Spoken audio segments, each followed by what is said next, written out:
Welcome to another deep dive. Today, well, the question on everyone's mind, right?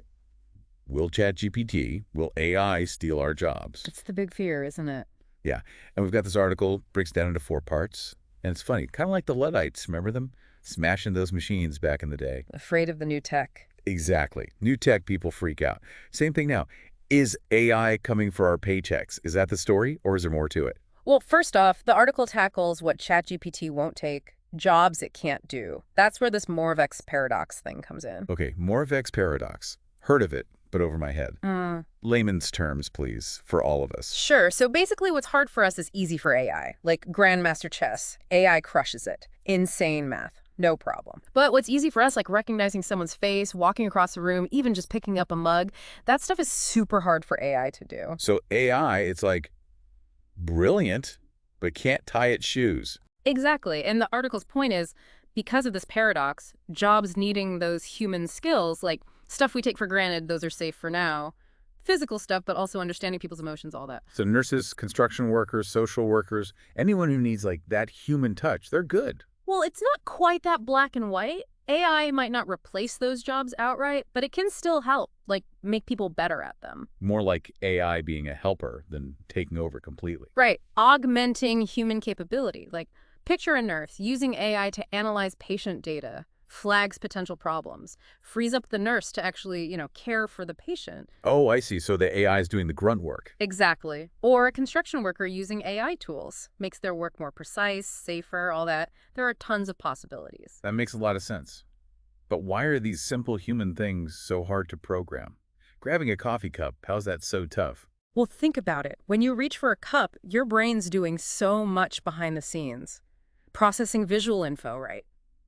Figuring out where it is, what shape it is, factoring in how heavy it is, the texture, adjusting your grip, all without you even thinking about it. Wow, it's like our brains are running on autopilot for this stuff. Right. And to replicate all that in AI, it takes massive amounts of data, processing power. Researchers are still figuring it out. Okay, so maybe the robot takeover is a ways off. Let's just say we humans have some tricks up our sleeves, at least for now.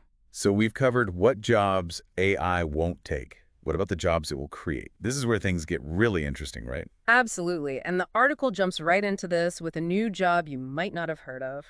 Prompt engineer, you ever messed around with ChatGPT or any of those AI tools? Yeah, for sure. It's wild. Sometimes it's like magic. Sometimes it's like, come on, you could do better than that. That's where prompt engineers come in.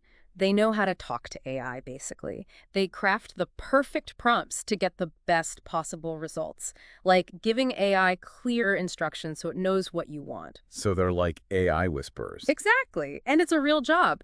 There's even this online marketplace, PromptBase, where people buy and sell prompts. Seriously, people are making money writing instructions for AI. Oh, yeah, it's a thing. Think about all the different ways AI is being used now.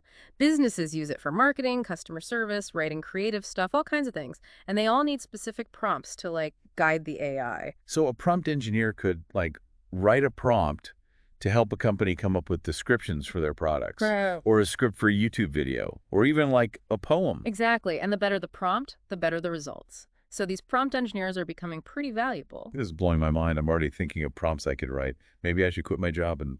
Hold on. It's not as easy as it sounds. You need to really understand how AI works, how language works, how to set clear goals. It's a skill. Okay, maybe I'll stick to podcasting for now. But this whole prompt engineer thing, it's fascinating.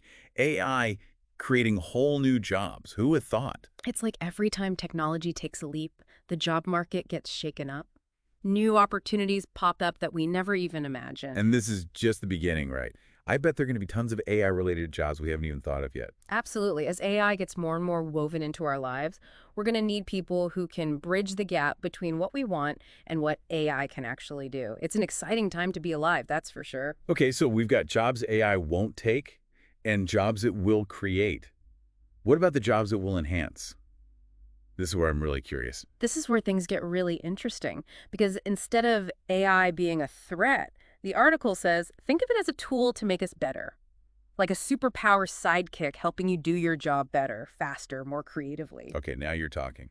I love working smarter, not harder. Yeah. Give me some concrete examples. How can AI actually enhance our jobs?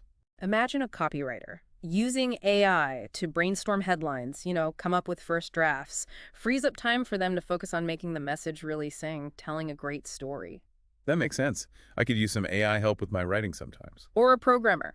AI writes the basic code, they can focus on the tough stuff, the really creative solutions. What about an artist using AI to play around with different styles, come up with new ideas for their art? Exactly. The possibilities are endless, really. The key is seeing AI as a partner, using its strengths to make your skills even stronger. I like that. It's like AI can take care of the boring parts, and we get to focus on the fun stuff.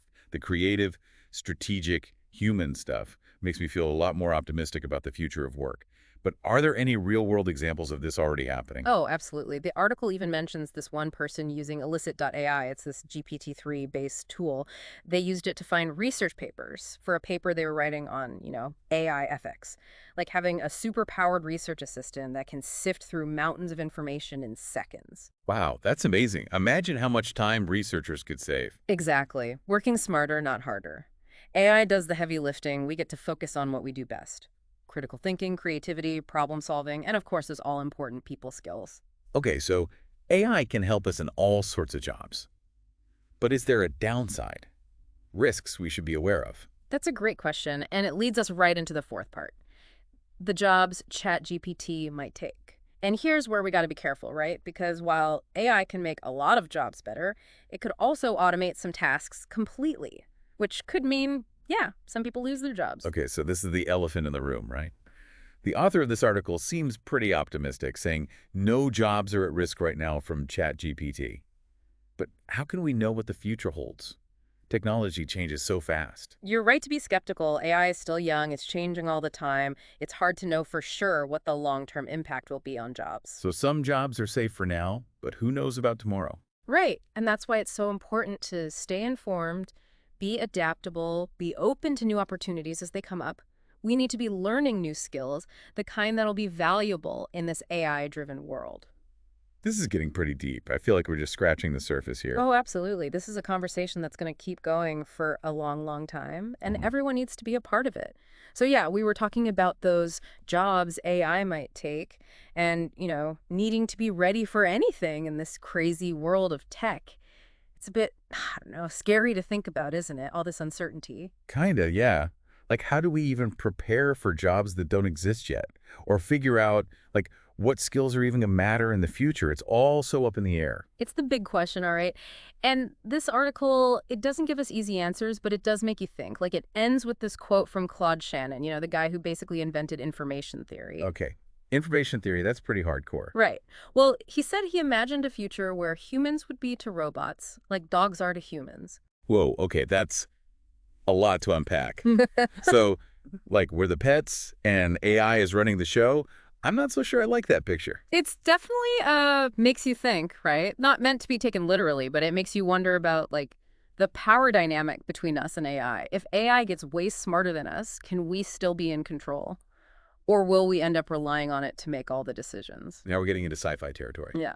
I love a good robot uprising movie, but are we really talking about AI becoming, like, sentient and taking over the world? Well, that's a whole other can of worms for another deep dive. But the point is, things are changing. The relationship between us and AI, it's evolving, and we need to be aware of what that could mean, good and bad. Okay, so maybe robot overlords aren't knocking on our door just yet. But how do we deal with this future, make sure AI is used for good, not for enslaving humanity or something? That's where this idea of like doubling down on what makes us human comes in. Instead of trying to beat AI at its own game, what if we focus on the stuff AI can't do? Okay, I'm all ears. What kind of stuff are we talking about? The things that make us, us. Critical thinking, creativity, emotional intelligence, empathy, the ability to solve really complex problems, make ethical decisions. That's the stuff that's going to matter in an AI-driven world. So it's not just about learning to code or being a prompt engineer. It's about a whole different set of skills, the kind that are about understanding what it means to be human. Exactly. AI, it can crunch numbers, find patterns, even come up with creative stuff, but it doesn't get human emotion. It can't handle those really tough ethical dilemmas. It doesn't understand beauty or art the way we do. So to survive in an AI world, We need to become more human, more in touch with our emotions, our values. It's like the more techie things get, the more important it is to remember what makes us human in the first place. You got it. It's about finding that balance, right, between using AI to our advantage, but also nurturing those qualities that make us special. This has given me a whole new way to think about the future of work. It's not just about adapting to new tech. It's about evolving as humans. But how do we actually do that? How do we cultivate these skills in ourselves, in our kids, in everyone? That's the challenge, right? And it's something educators, policymakers, business leaders, they're all wrestling with right now. There's no easy answer, but there are some things we can focus on. Like what? Give me the rundown. I'm ready to take notes. Well, for one thing, we got to rethink education, big time. Less about memorizing facts, more about teaching kids how to think for themselves, problem solving, critical thinking, fostering creativity. That's got to be front and center. And teaching them to work together, communicate well, understand their emotions, all that. So less cramming, more about learning how to actually be a human in the world. Sounds a lot more fun than the way I learned. Exactly. And it's not just about what we teach, it's how we teach it. School should be about trying things out, taking risks, working together. Kids should be excited about learning, and not just in the classroom, but for their whole lives. This is making me wish I could go back to school and do things over. Yeah. But it's not just about school, right? Right. What about jobs? Mhm. How can companies help people develop these uniquely human skills? Companies got to realize those skills are valuable and create a culture where people can learn and grow. Invest in training programs, not just for tech stuff, but for things like communication, teamwork, emotional intelligence, all that. So it's not just about knowing how to use the latest software.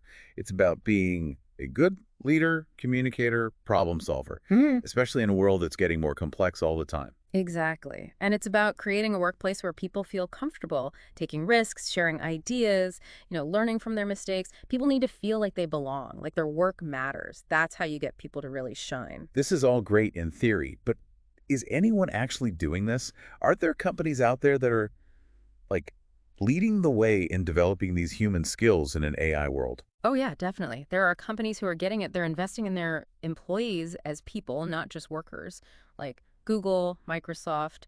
They're offering training on mindfulness, emotional intelligence, communication skills, all that. And they're making work-life balance a priority, building a sense of community. That's awesome to hear. It's like they're finally realizing that employees are more than just cogs in a machine. We're people with our own talents and ideas and, needs. Right. And the companies who get that, those are the ones who are going to succeed in the long run. So we've talked about education, jobs, and the whole idea of building these uniquely human skills. But what about just me? What can I do? How can I get ready for whatever the future holds? Well, first, got to change your mindset. Embrace the idea of always learning, always adapting to new things, and start working on those human skills we've been talking about. So it's not just about keeping up with the latest gadgets. It's about, personal growth. Exactly. Think about what skills you want to develop, what experiences you want to have, who you want to surround yourself with. Be intentional about it. You're making me think about all the things I've been putting off. Taking that improv class, learning a new language. Maybe it's time to, invest in myself a little. That's the spirit. It's never too late to learn, to challenge yourself, to try something new. And in a world where AI is always one step ahead, that willingness to grow is going to be more important than ever. This has been such an amazing conversation.